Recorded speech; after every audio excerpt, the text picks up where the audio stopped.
guys, it's Pregnacy and I'm back with another video. Today I'm going to do my update of my pregnancy. Right now I'm about 27 weeks in a couple of days, so I'm going to give an update from when I first found out all the way to now. So let's get in the video. Okay, so I found out I was pregnant around, I want to say 5 weeks, 6 weeks, and of course I didn't have a period. So okay, let me back up. Before then I had an IUD and the doctor told me it was coming out, so she had to take it out. So I said okay, that's fine. Me and my husband was talking about having another baby, so I said okay, cool, you can take it out. I didn't think at all that I would get pregnant on my first cycle, because that's what happened. She took it out, I got pregnant just like that. So all the mommies or all the girls out there, just be careful of that if you're not planning on having another baby, because it's very easy to get pregnant once the IUD is taken out.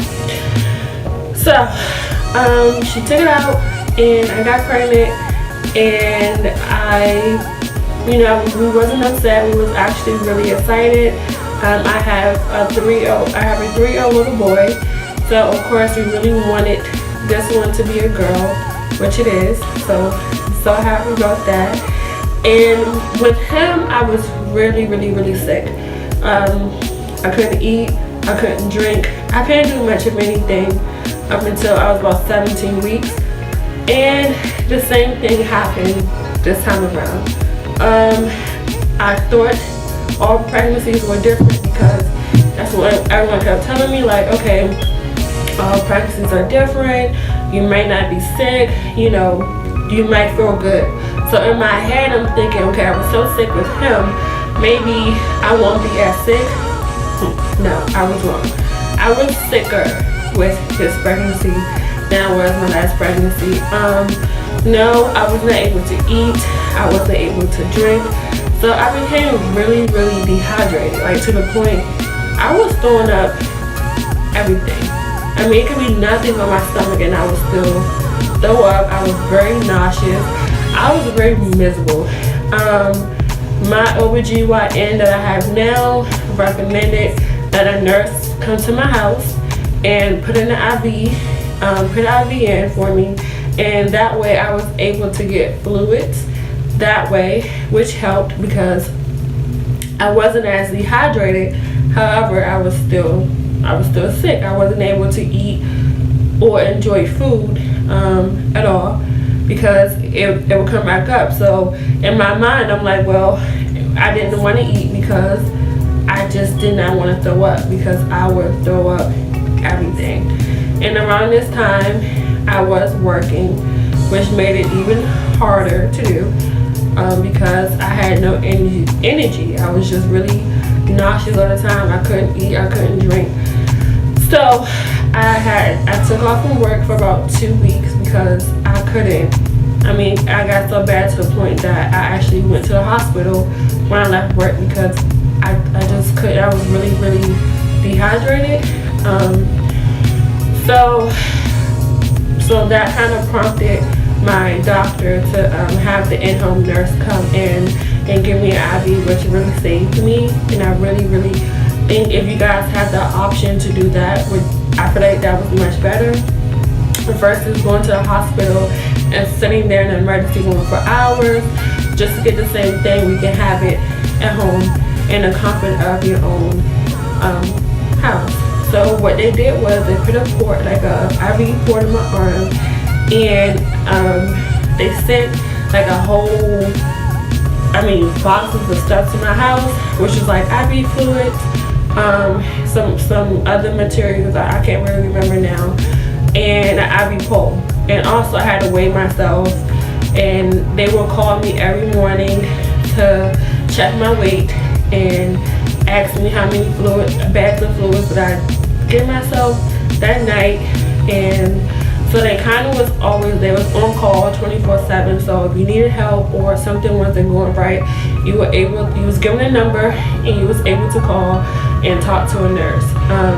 if it was too late, if it was like a really bad emergency, they would have you go to the hospital. But if, like for me, like my IV had came out, so another nurse just came the next morning and put another one in. So I really, really loved that idea, and I loved the fact that I didn't know, you know, when I was pregnant with my son, I was going to the hospital every 2 weeks, which was very miserable because you sat there for hours, really bad amongst other really sick people. So this option, me staying in the house and having a nurse come to me, was so much better. And also, they gave me a pump which had nausea medicine. I had to stick myself in my stomach, in my thighs, in my inner and outer thighs. Now that was very painful. The medicine actually burnt as it went in, and I thought something was wrong with me, but they said no, that's just the medicine irritates your skin. But it really helped me. I was able to eat again, and I wasn't as nauseous, but it was very, very, very painful. So I did that for a while until I just couldn't take it anymore, because it got to a point where I didn't have anywhere else to stick myself because it would leave a bruise or a mark. So of course you wouldn't want to go back and re-stick that same area because it was still very, very sore. You had to change it every 4 days. So that became really hard to do, but it did help. Also with the pump, like I said, you had to change it every 4 days, and it would beep every 4 hours. So every 4 hours you would have to change it, even at night. So at night it would beep, it would vibrate, it would do whatever. So you had to get up to change it, because the beeping never stopped and the buzzing never stopped. Trust me, some nights I was so tired that I thought, okay, I should do it in the morning. No, the beeping, it just kept going. Also, you was able to give yourself a double dose every 6 hours. So if you tried to give yourself a double dose before the 6 hours, it wouldn't let you. But if you do it every 6 hours, you could. But you had to call, let the nurse know that you was giving yourself extra medication, so then that way they can reset your pump from when they were to give you more medication faster, which they ended up having to do for me. So instead of changing it every 4 hours, I had to change it every 2 hours because I was getting my medication faster, which, like I said, was really hard because it's like having a baby again. You had to like wake up every 2 hours to change it. But again, it helped me a lot. I don't think I could have got through my pregnancy without that at all, because I was able to eat again. I was able to drink again with that. Now, certain things, of course, being pregnant, you know, you don't like the smell of it or the texture. That didn't take, of course, I still have that, but I was still able to eat and drink some things. So around 17 weeks, 18 weeks, something around there, I decided to just take it out to see if I could, my body, if I was getting any better by myself without the pump. So that's what I did. So I took it out, and when a day passed and I was still eating and drinking to see if I was to throw up, and I didn't. So I got better on my own. I didn't need the pump anymore.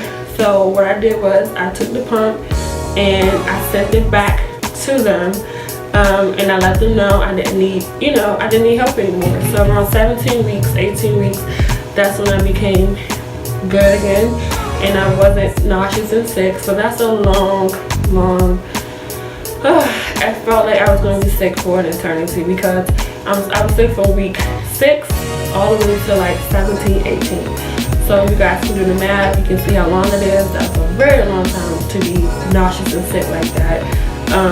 Well, of course I had some relief once I got the pump, but still, the pump was very uncomfortable. So to have to be walking around with the pump was really hard, because you had to wear clothes that would kind of hide it, because you had like a long string coming from you, and you needed something like for work. When I was out of work for 2 weeks, but when I went back, of course I wore blazers, and around the time it was really cold. So of course I had sweaters and all that good stuff on. So I was able to hide it, you know, well, and no one was able to see it. Now, if this happens to you during the summertime, I don't really know if you were able to conceal it, but for me, I was. Also, trying to remember things on top of my head, which is really hard. Okay, so 18 weeks, I became better. I wasn't sick anymore.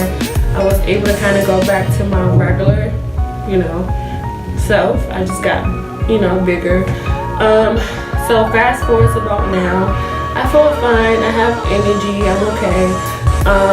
It's just some foods, like of course I can't stand the smell, and some things like some textures of food I want to stay away from, because for some reason it just doesn't settle good with me. But I think that's with every pregnancy, every pregnant person goes through that. But as far as me being sick and nauseous and throwing up, I don't have that problem anymore. A problem that I do have that I didn't have with my son is that, like, when I brush my teeth, for some reason I gag. I have no clue, and that would make me throw up sometimes. If anyone else is going through this and you found a solution, please let me know, because I'm definitely looking for one, because it's definitely really irritating to have to go through. I didn't go through that with my son at all. Also, sometimes I have a really nasty taste in my mouth. I don't know why. Just after I eat certain foods, it leaves a really bad taste. Once again, I didn't have that with my son. So I try to keep candy with me and stuff to kind of take that taste out of my mouth, because it's really nasty. I don't like to have that taste stuck in my mouth, so I keep candy and gum with me, and it kind of take that taste away. Right now, like I said, she's a girl, so I'm so happy. So I have my boy and my girl. She's a lot smaller with my son. He was born 8 pounds 10 ounces. So he was a really big baby, and he will always measure a week or two ahead of whatever the week was. So if I was 13 weeks, he would measure 15 weeks. With her, she's measuring like right on point, and they saying she's okay for her weight.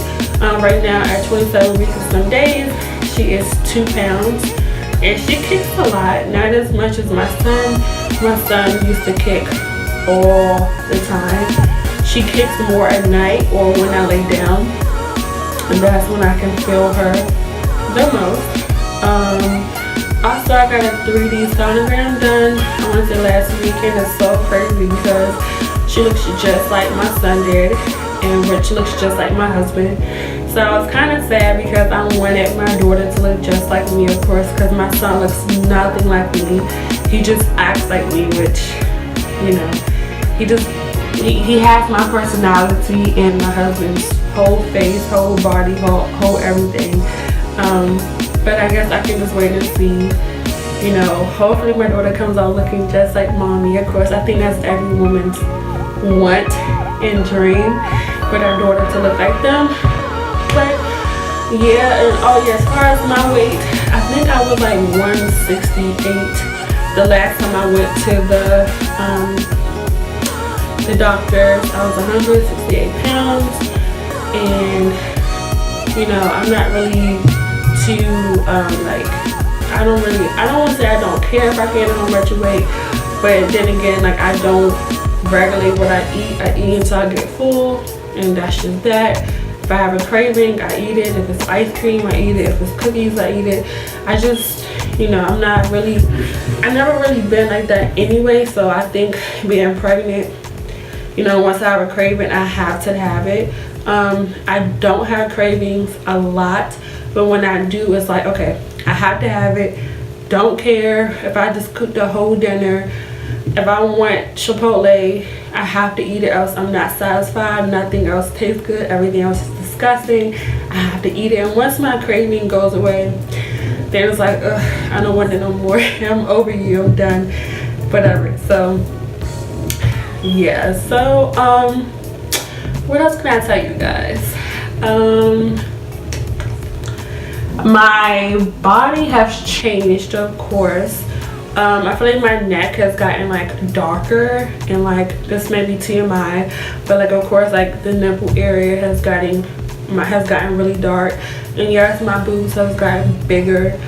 That's the only thing on me that has gotten bigger so far. It's just my boobs. I have more, if you guys can tell, I have like a little acne here, and that, I don't know if it's just like my hormones that just went crazy, but yeah, that's there. I'm trying to, if you guys know something that can get rid of it or help me kind of control it, so let me know down in the comments if you guys know anything that can fix this, kind of get rid of. Also, my face kind of breaks out too, but it's okay. And no, I don't wear makeup every day. I work in an office, so I really just, I don't wear makeup. Only wear makeup if I'm filming or taking pictures, and that's normally on the weekends. So I know that can't be an issue. I just think it's my hormones. What else? I think that's about it. Like, during pregnancy, I mean, nothing really, your body, you know, nothing really dramatic happens. I think people, you know, think that, you know, you go through these changes every day, but no, the only thing that really happens, of course, once the baby gets bigger, then you get bigger. But other than that, I mean, and also you may go through things like, with my son, I had my breast would leak towards the end of my pregnancy. That has not happened to me yet, but I'm not yet 30 weeks yet, so let's see. I'm really excited. I can't wait to show you guys the baby room. Once I get the room together, I'm going to do a video showing you guys how I did the room and how I did the layout. So stay tuned for that. I guess that's the end of the video, and if you guys have any questions or anything, let me know down in the comments, and don't forget to subscribe, and I'll check you guys out in another video. Bye.